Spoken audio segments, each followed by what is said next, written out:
Hey, welcome back to the Big Ranch Show. Thank you for joining me. Now, today we're going to talk about how the world is on fire. You may remember a few years ago, somebody by the name of Bill Nye made a TikTok video where he exclaimed that the world was on fucking fire.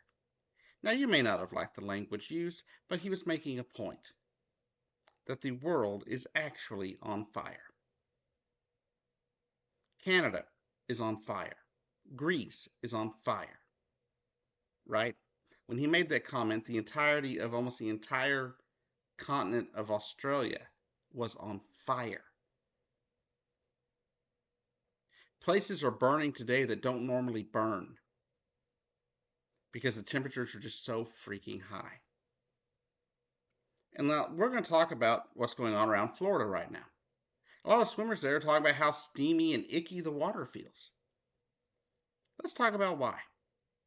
Now, when you want to go for a swim, you generally don't want to go for a swim in water that is as hot, if not hotter, than the air around you.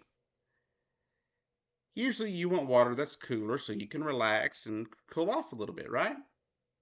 I mean, that's the reason I always used to go swimming. Was to just make sure that I could be comfortable. Now you look around here, Pensacola 84, Tampa 90, Naples 90, Key West 90, Miami 88, Daytona Beach 82, Jacksonville 84.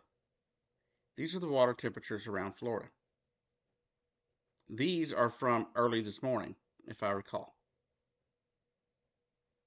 And you can tell how warm these waters are, right? Just at these temperatures, the 90 degrees, the 88 and up temperatures, you're seeing massive bleaching of the coral reefs around Florida. The coral reefs are home to hundreds, if not thousands, of different species of marine life.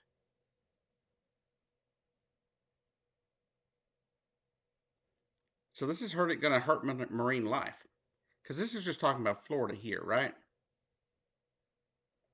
The thing is, as these temperatures go up, they're not just going up around Florida, they're going up everywhere. And it's killing the coral reefs. People are trying to replant them as fast as possible. But the coral reefs are a living thing. And when they die, everything that calls them home will die. Thus, people that rely on marine life for survival will die. People will say, well, God will provide. God can't provide for you when you're dead. I'm just making that clear. I don't want to seem grim. I don't want to seem like I'm alarmist or something. But the fact is, how's God going to help you when you're dead? Now, this is just the temperatures from today. Now, if we go back a week ago and more further into July, and this is where the screen's kind of going to cut me off, and I don't really care. Take a look at this. You see July 14th, how the temperature kind of recovered down some and then started to spike back up again. This is where this particular chart cuts off, right, for that week. But if you look at this chart, you'll see something right there at the very top is 97 degrees. If you notice, the tops of these peaks, are right at 97 degrees Fahrenheit.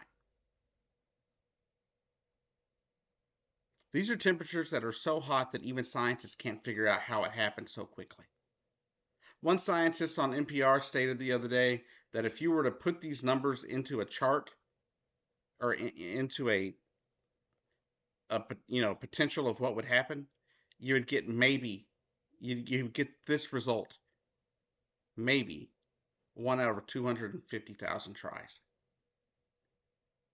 Scientists don't know what to make of it at this point.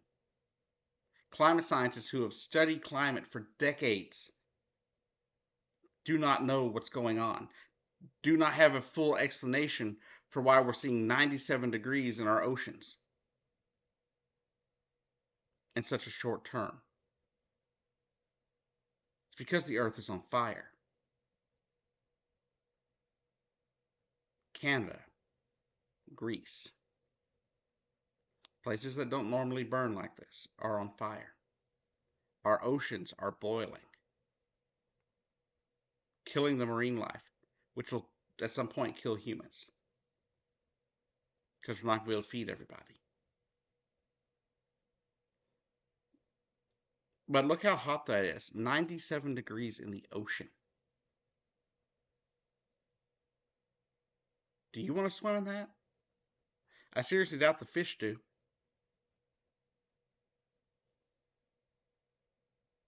So when are we going to wake up? Not just as a country, right? Not just as America, but when is the world going to wake up and realize that the world is on fire and it's our fault? People can say, well, El Nino caused it. El Nino only accounts for some of this temperature, not all of it. Because we've been through El Nino before. It's never been this big of a problem. Just imagine if a hurricane comes up when the when the temperature is at 96, 97 degrees Fahrenheit. The rapid intensification would be absolutely devastating to the state of Florida.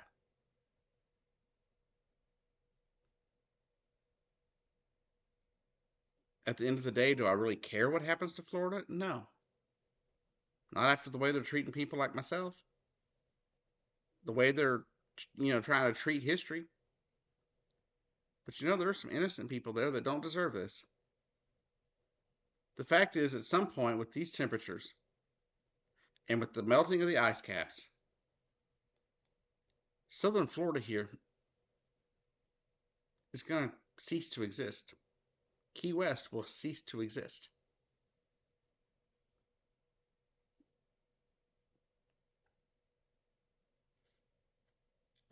Think about it.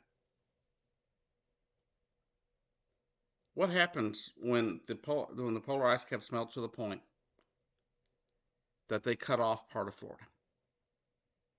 And all of a sudden we're having to evacuate millions of people inland because Florida is flooding. Can you think of the economic mess that would create? The amount of money, the trillions of dollars we would have to spend to rehome millions upon millions upon millions of people.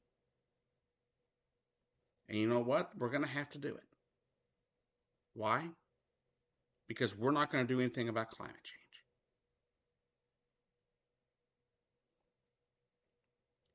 Absolutely pathetic, America. Absolutely pathetic to the human race. The whole human race just doesn't give two shits about what happens to this world. Do I have to remind you people that this is the only Earth we got? We ain't got nowhere else to go?